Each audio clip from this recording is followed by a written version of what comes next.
108 ambulance പദ്ധതിയിൽ ഒന്നാം പിണറായി സർക്കാർ നടത്തിയത് 250 പരം കോടിയുടെ കമ്മീഷൻ തട്ടിപ്പ്. രേഖകൾ പുറത്തുവിട്ട് രമേശ് ചെന്നിത്തല. ചിലവ് വർദ്ധിച്ചിട്ടും കഴിഞ്ഞ തവണത്തേതിന്റെ പാതി തുകയിൽ കൂടുതൽ ആംബുലൻസുകൾ ഓടിക്കാൻ കമ്പനിക്ക് കഴിയുമെങ്കിൽ 2019 പ്രത്യേക ക്യാബിനറ്റ് അനുമതിയുടെ കമ്മീഷൻ ഗുണഭോക്താക്കൾ ആരൊക്കെയെന്ന് വ്യക്തമാക്കണം. ഒന്നാം പിണറായി സർക്കാരിന്റെ കാലത്ത് സംസ്ഥാനത്ത് 108 ആംബുലൻസ് ഓപ്പറേറ്റ് ചെയ്യാനുള്ള പദ്ധതിയിൽ 250 പരം കോടി രൂപയുടെ കമ്മീഷൻ തട്ടിപ്പ് നടന്നതായി ആരോപിച്ച് കോൺഗ്രസ് വർക്കിംഗ് കമ്മിറ്റി അംഗം രമേശ് ചെന്നിത്തല 2019-24 കാലഘട്ടത്തിൽ ക്യാബിനറ്റിന്റെ പ്രത്യേക അനുമതിയോടെ 517 കോടി രൂപയ്ക്കാണ് 315 ആംബുലൻസുകളുടെ നടത്തിപ്പ് 5 വർഷത്തേക്ക് സെക്കന്ദരാബാദ് ആസ്ഥാനമായ ബഹുരാഷ്ട്ര കമ്പനിക്ക് നൽകിയത്. പിന്നീട് ഒരു ആംബുലൻസ് കൂടി ചേർത്ത് 316 ആക്കി.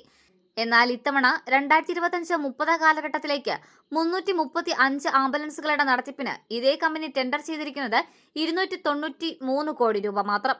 ചിലവ് വർദ്ധിച്ചിട്ടും കഴിഞ്ഞ തവണത്തേതിന്റെ പാതി തുകയിൽ കൂടുതൽ ആംബുലൻസുകൾ ഓടിക്കാൻ കമ്പനിക്ക് കഴിയുമെങ്കിൽ 2019 പ്രത്യേക ക്യാബിനറ്റ് അനുമതിയുടെ കമ്മീഷൻ ഗുണഭോക്താക്കൾ ആരൊക്കെയാണെന്ന് വ്യക്തമാക്കണം.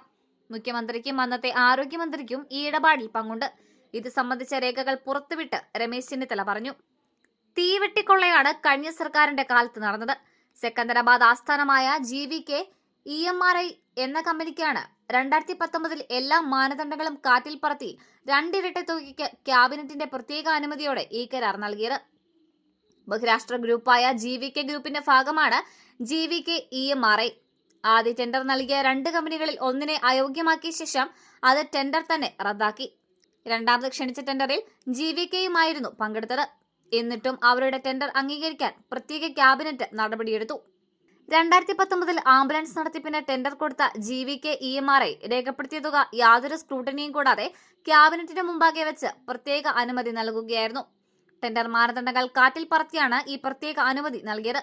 ഇതുമൂലം കുറഞ്ഞപക്ഷം ഖജനാവിന് 250 കോടിയുടെ എങ്കിലും നഷ്ടമുണ്ടായിട്ടുണ്ട്.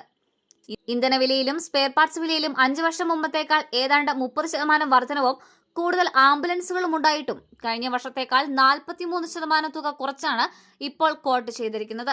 കഴിഞ്ഞ തവണ വൻ തുക നൽകിയത് എന്തിനാണ് എന്ന വിഷയത്തിൽ മുഖ്യമന്ത്രിയും മുൻ ആരോഗ്യമന്ത്രിയും മറുപടി പറയാൻ ബാധ്യസ്ഥരാണ്, രമേശ് ചെന്നിത്തല പറഞ്ഞു.